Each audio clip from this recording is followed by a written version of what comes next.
నాయకులు ఏఎస్ రావు గారు తనతో కూడా మాట్లాడదాం. నమస్తే అండి రావు గారు. రావు గారు, తెలంగాణ తెలుగుదేశం పార్టీ తర్వాత తెలంగాణ తెలుగుదేశం ఆంధ్రప్రదేశ్ తెలుగుదేశం అయింది, కానీ ఉమ్మడి ఆంధ్రప్రదేశ్లో సరే ఏ పరిస్థితుల్లో తెలుగుదేశం పార్టీని స్థాపించారు, అది ఎంతవరకు ప్రపంచ ప్రఖ్యాతిగాంచింది, తెలుగుదేశం పార్టీని జయించిన విజయాలు ఇవన్నీ కూడా అందరికీ తెలుసు. ప్రపంచంలో తెలుగు వాళ్ళు ఎక్కడున్నారో అందరికీ తెలిసిన విషయమే. బట్ ఆ తర్వాత రకరకాల పరిణామాల పరిస్థితుల్లో తెలంగాణ రాష్ట్రం విడిపోయిన తర్వాత కూడా అదే పార్టీ పరిస్థితి ఎలా ఉందో కూడా చూసాం. బట్ ఇప్పుడు మళ్ళీ చంద్రబాబు నాయుడు గారు తెలంగాణలో నిన్న మొన్న కార్యకర్తలతో అభిమానులతో తెలుగు తమ్ముళ్లతో మాట్లాడిన తర్వాత మళ్ళీ తెలంగాణలో పూర్వవైభవం తెచ్చుకుంటామని చెప్పారు. తెలంగాణలో అందరూ కూడా అంటే తెలుగుదేశం కార్యకర్తలు కానీ అభిమానులు కానీ చాలా హ్యాపీగా ఉన్నారు, మళ్ళీ వస్తుందనే ఆశాభావంతోనే ఉన్నారు. బట్ అది ఎంతవరకు సాధ్యం అవుతుంది అనే దాని దగ్గరకు వచ్చేటప్పటికి ఏంటి ప్లాన్ ఏంటి? ఇప్పుడు మొదటగా తెలుగుదేశం పార్టీ పుట్టింది తెలంగాణ గడ్డ పైన. ఇంకొకటి, తెలుగుదేశం పార్టీ ఆవిర్భావం కంటే ముందు ఈ యొక్క రాజ్యాధికారం అనేది కొన్ని సామాజిక వర్గాల వరకే ఉండేది. అట్టడుగు వర్గాలకు, ముఖ్యంగా బీసీలకు, ఎస్సీ ఎస్టీలకు ఈ యొక్క రాజ్యాధికారం అనేది అందరిదాక్షగా ఉండేది. ఆ టైంలో అన్నగారు అప్పుడు బడుగు బలిగిన వర్గాల నుంచి, ముఖ్యంగా బీసీల నుంచి, ఎస్సీ ఎస్టీ మైనార్టీల నుంచి విద్యావంతులను, యువకులను తీసుకొచ్చి రాజకీయ రంగం చేయించి వారిని సామాన్యులను సైతం ఒక శాసనసభలో కూర్చోబెట్టి ఈ యొక్క రాజ్యాధికారం కల్పించినటువంటి మహా వ్యక్తి. అలాంటి విషయం ఇప్పుడు బీసీలకు పెద్దపీట వేసింది తెలుగుదేశం పార్టీ. తెలుగుదేశం పార్టీ అంటే అభివృద్ధి, అభివృద్ధి అంటే తెలుగుదేశం పార్టీ, దీన్ని ఎవరు కాదని లేరు. సో తెలుగుదేశం పార్టీ అనేక రంగాలలో సంస్కరణలు తీసుకొచ్చింది, ఈ యొక్క ఆంధ్రప్రదేశ్ రాష్ట్రాన్ని అభివృద్ధి చేసింది. ముఖ్యంగా హైదరాబాద్ నగరాన్ని చూసుకుంటే ఈరోజు సాక్ష్యం. ఔటర్ రింగ్ రోడ్ కానివ్వండి, ఎయిర్పోర్ట్ కానివ్వండి, హైటెక్ సిటీ కానీ ఇవన్నీ కూడా చంద్రబాబు నాయుడు గారు వేసినటువంటి అభివృద్ధి పునాదులే. చంద్రబాబు నాయుడు గారు కూడా చెప్పారు, నేను వేసినటువంటి అభివృద్ధి పునాదులు నా తర్వాత వచ్చినటువంటి ముఖ్యమంత్రులు అప్ టు రేవంత్ రెడ్డి వరకు కూడా దాన్ని కంటిన్యూ చేశారు, వాళ్ళ కృతజ్ఞత వ్యక్తం చేశారు. సో అది మా నాయకుడు యొక్క నిబద్ధత. అదేవిధంగా అది చూసి ఆంధ్రప్రదేశ్ రాష్ట్రంలో కూడా తెలుగుదేశం పార్టీ, మా ఆంధ్రప్రదేశ్ రాష్ట్రం అనేది లోటు బడ్జెట్తో ఒక అశాస్త్రీయంగా విడదీశారు. ఆ తర్వాత అధోగతి పాలైన ఆంధ్రప్రదేశ్ రాష్ట్రాన్ని ఒక అనుభజ్ఞుడు ఉండాలని చెప్పేసి మొదటిసారి చంద్రబాబు నాయుడు గారికి అధికారం ఇచ్చారు. ఆ తర్వాత ఏమైపోయింది, ఏమీ లేనటువంటి రాష్ట్రానికి ఒక రాజధాని రూపకల్పన చేసి నిర్మాణం కావాలంటే ఒక దశాబ్దం పైన పడుతుంది. అక్కడ ముఖ్యంగా ఛాలెంజ్ ఏంటంటే ఒకటి రాజధాని, మరొకటి మన పోలవరం.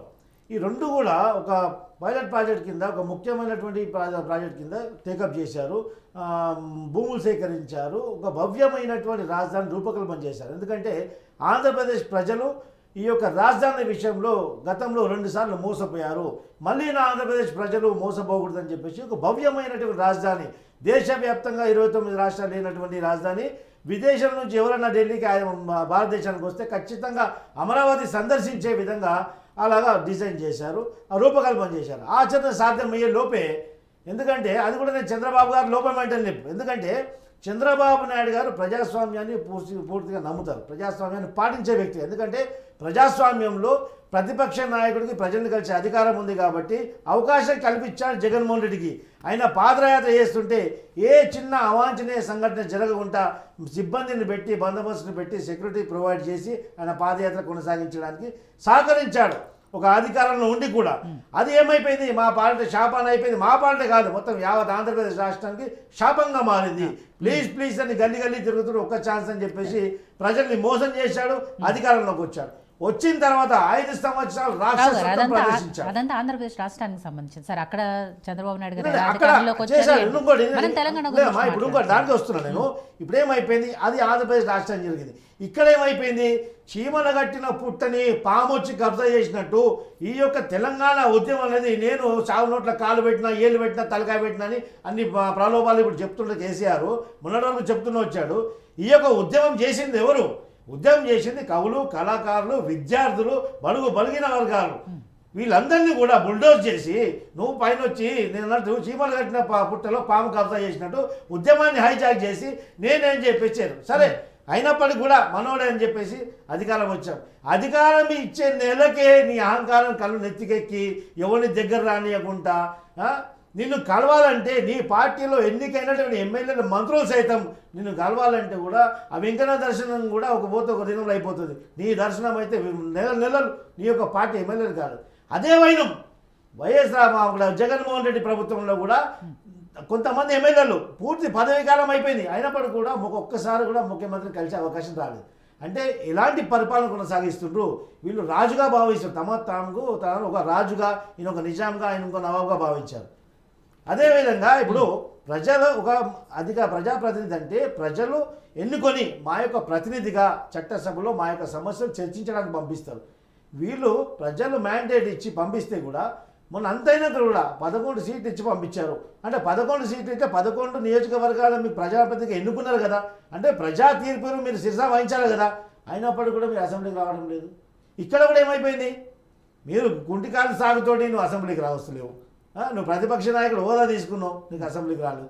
ఏ విధంగానైతే ప్రజాస్వామ్యాన్ని కూని చేశాడో కేసీఆర్, అక్కడ జగన్మోహన్ రెడ్డికి అదే చేస్తాడు. ఈరోజు ప్రజల్లో రాజకీయంగా చైతన్యం చాలా వచ్చింది.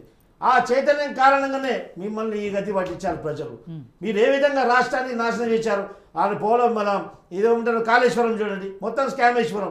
ఆ కాళేశ్వరం విషయంలో మెగా కృష్ణారెడ్డి, మీ యొక్క బీఆర్ బ్యాచ్ ఐఏఎస్ ఆఫీసర్లు, అధికారులు, ఈ ఫోన్ ట్యాపింగ్, ఇలాంటి చెత్త రాజకీయ నాయకులు, ఇలాంటి చెత్త పాలకులు ప్రపంచవ్యాప్తంగా మొత్తం భారతదేశానికి స్వాతంత్రం వచ్చి నుంచి ఇప్పటి వరకు ఏ రాష్ట్రంలో కూడా బీహార్లో బందిపోట్లను చూసాం, కానీ బీహార్కి బందిపోట్ల కంటే కూడా దుర్మార్గంగా అన్యాయంగా వాళ్ళకి మించిపోయే విధంగా గత దశాబ్ద కాలంగా కేసీఆర్ ఇక్కడ, గత 5 సంవత్సరాల కాలంగా జగన్మోహన్ అక్కడ. ఈ జగన్మోహన్ రెడ్డి కేసీఆర్ ఇద్దరు కలిసి నాటకాలు చేశారు, ఒకరినొకరు ఆలింగనం చేసుకున్నారు.